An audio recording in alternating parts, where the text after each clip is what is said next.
হতভাগা তোফাজ্জলের জীবনে ঘটে যাওয়া নির্মম ও নিষ্ঠুর ঘটনা তুলে ধরে সামাজিক যোগাযোগ ফুফাতো বোন তানিয়া তালুকদার এক স্ট্যাটাসে বেরিয়ে আসলো সকলের আড়ালে থাকা চাঞ্চল্য ঘটনা। তানিয়া লিখেন, তোফাজ্জল আমার ফুফাতো ভাই ও দুধ ভাই। ও আর আমি একে মায়ের দুধ খেয়ে বড় হয়েছি। তোফাজ্জলকে যারা মেরেছে তারা অবশ্যই খুনি, কিন্তু আমার মতে আরও দুজন খুনি অপরাধীর নামের খাতা থেকে বাদ পড়েছে। ওরা দুজন হলো ওর একমাত্র ভাবি ও ভাইয়ের শাশুড়ি। অনেক পরিবারে ভাবি আছে যারা মায়ের মতো আদর স্নেহ করে আগলে রাখে, কিন্তু তোফাজ্জল এতটাই হতভাগা ছিল, কোনোদিন ভাবির হাতে এক প্লেট ভাত খেতে পারে নাই। আর সেই পাগলটা ভাতের খোঁজে মারা গেল। তার পরিবারের একমাত্র ও ছিল ওর ভাবি, যে কিনা ওর সাথে কুকুর বিড়ালের মতো আচরণ করত। তোফাজ্জল সুস্থ হোক সেটা কখনো চায়নি তার ভাবি। কেন চায়নি জানেন? কারণ তোফাজ্জল সুস্থ হলে সমস্ত সম্পত্তিতে ভাগ বসাবে। তোফাজ্জলকে যখন ফজলুল হলের ছাত্ররা অত্যাচার করেছিল তখন অভাগাটা নিরুপায় হয়ে ভাবিকে কল দিতে বলেছিল।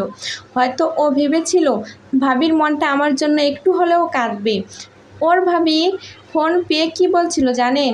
সেই মোবাইল চোরের বিচার ছাত্রদেরকেই করতে বলেছিল। আর এটাই বলছিল যে তাকে যেন এ ব্যাপারে আর ফোন না করে। এই বলে রাতে ফোনটা বন্ধ করে সে ঘুমিয়ে পড়ে। তোফাজ্জলের বড় ভাই যখন রাজবাগ পুলিশ হসপিটালের মৃত্যুশয্যায়, তখন তার ভাই তোফাজ্জলের সেবা যত্ন করত। ওই সময় তার ভাবি ও তার মা কতটা মানসিক টর্চার করত আমি তার জলজ্যান্ত প্রমাণ। তোফাজ্জল কখনো যদি ক্ষুধার জ্বালায় ভাবির কাছে এক প্লেট ভাতের আশায় যেত, গ্রামের বাড়িগুলোতে যখন কুকুর বিড়াল বাড়িতে ঢুকলে যেভাবে লাঠি দিয়ে তাড়া করত, ঠিক সেভাবেই এই কাজটি করত তোফাজ্জলের সঙ্গে তার ভাবি।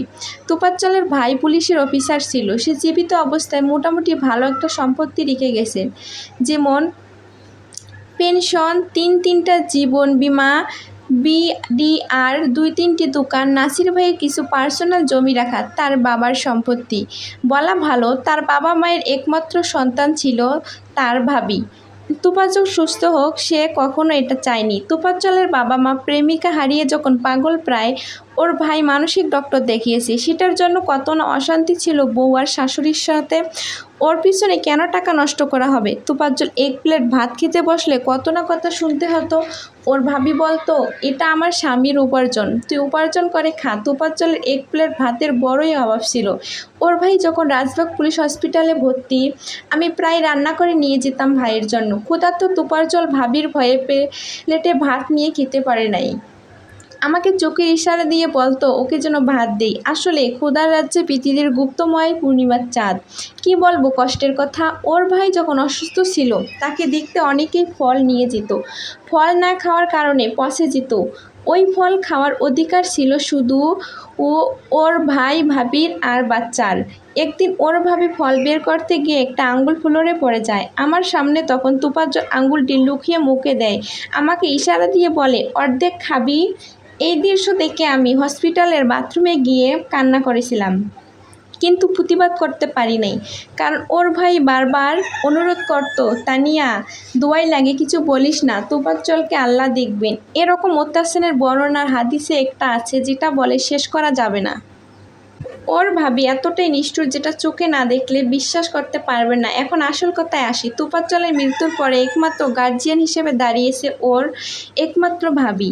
সে মিডিয়ার সাক্ষাৎ করে দিচ্ছে, কান্নার অভিনয় করছে, সব ধরনের সাহায্য সহযোগিতা সে নিচ্ছে ও ভবিষ্যতে নেবে। আমার একটাই প্রশ্ন, সে কেন, কোন অধিকারে এসব নেবে? যে তোফাজ্জল জীবিত অবস্থায় তার কাছে একটু ভালোবাসা পায়নি, এখন আছে গার্জিয়ান হিসাবে। কোন গার্জিয়ান হিসেবে দাঁড়িয়েছে জানেন? এখন তোফাজ্জলের মৃত্যুর বড় একটা ক্ষতিপূরণ পেতে পারে। ভাবি এইটুকু মাথায় রাখেন, আল্লাহ ছাড় দেন কিন্তু ছেড়ে দেন না। তোফাজ্জলের এই অবস্থার পিছনে আপনিও দায়ী। আপনারা একটা প্রশ্ন করতে পারেন, এতদিন এর খারাপ সময়ে এর আত্মীয়জনরা কোথায় ছিল? এর আত্মীয়জনরা কি আগে দেখে নাই? হ্যাঁ মানছি, ওর যতটুকু ভালোবাসার যত্ন দরকার ছিল ততটুকু ওর আত্মীয়স্বজনরা দিতে পারে নাই, কিন্তু আমরা চেষ্টা করেছি ওকে ভালো রাখার। তাই দয়া করে কোনো মিডিয়া পার্সন ও ভাবিকে তোফাজ্জলের মৃত্যুর ব্যাপারে কোনো কাজে লাগাবেন না। তোফাজ্জল আর ফিরে আসবে না। মৃত্যুর ক্ষতিপূরণ, সাহায্য সহযোগিতা ওর ভাবি বা আত্মীয় স্বজন যারা আছি কারো দরকার নেই। কেউ যদি কিছু করতে চান তাহলে ওর উদ্দেশ্য করে মসজিদে মিলাদ পড়ে দেন, যার জন্য তোফাজ্জলের আত্মা শান্তি পাবে।